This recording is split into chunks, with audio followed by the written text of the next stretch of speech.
Hi everyone, uh, welcome back to our revision series. With me I have the mathematics questions from August 2022 paper 1. It was on rights, it was on functions, right? So it came on question number 13. Right, so the question reads, given that f of x is equal to x minus 4 and that h of x is equal to 2x plus 3, find A, the value of h inverse of x, B, the value of h inverse of 5, C, h of f of x. Sweet. Let's see how we can do this one. Alright? So the first thing that you have to know is how to read functions correctly.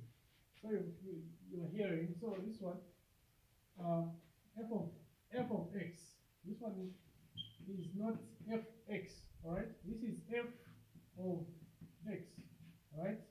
This one here, it's h of f of x, right?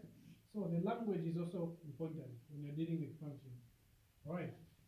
So now let's talk about inverse of a function. Inverse of a function, alright? So basically the key concepts that you have to know here is about how to change the subject of the formula.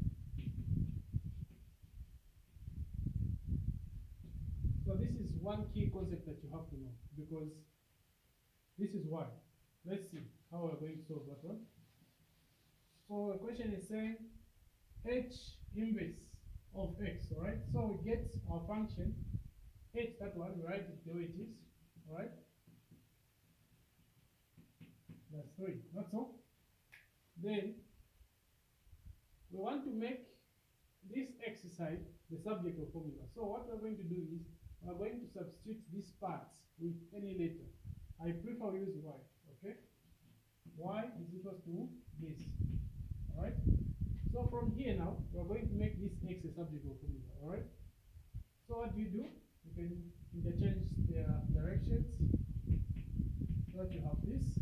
You agree with me that the 3 can cross the equal sign? Alright? From here, we divide by 2. Okay.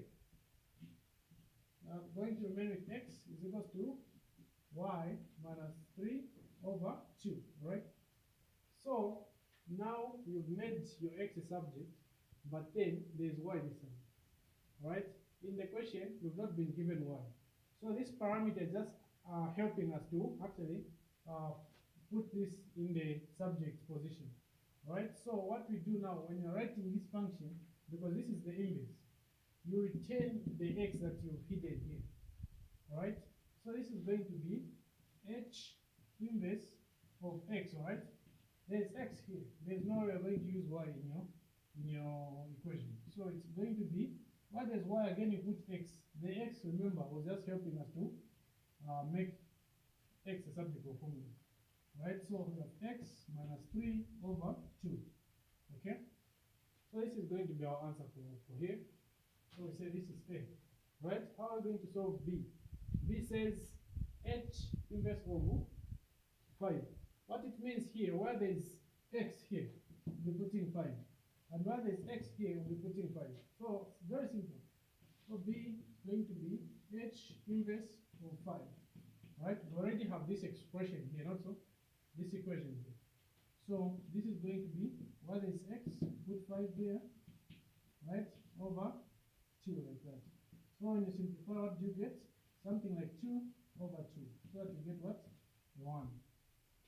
Very simple, okay? Then the last part. Find h of f of x. Right, let me create more space here. Create more space. Okay. Now f is a standard function that we've been given. F is also a standard function that we've been given. Now, if they say h of f of x, what do they mean? They mean you put f, the last function beside, into h. So wherever there is x, you'll be putting f. So this is going to be h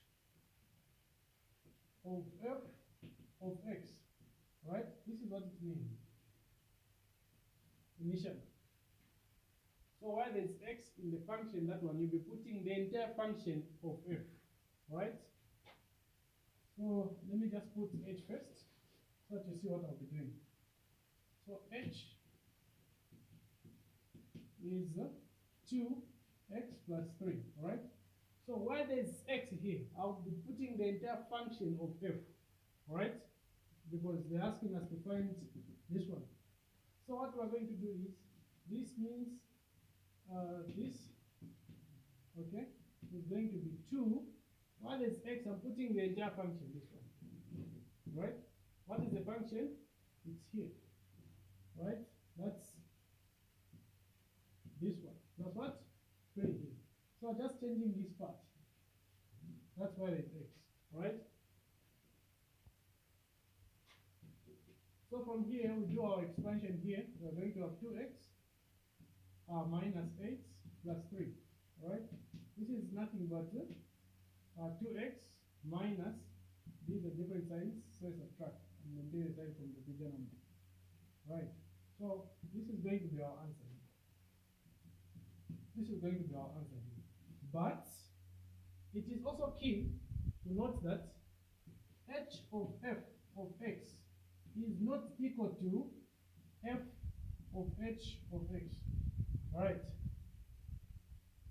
So you discover that if you find this one and this one, you are not going to get the same answer. So if you actually put h into f, you're not going to get this answer. So it's always correct to follow the way it is. So this one, the last one here, is the one that you have to put in this one. So this is the major function, the minor function, because it comes first. So this is the minor function. You put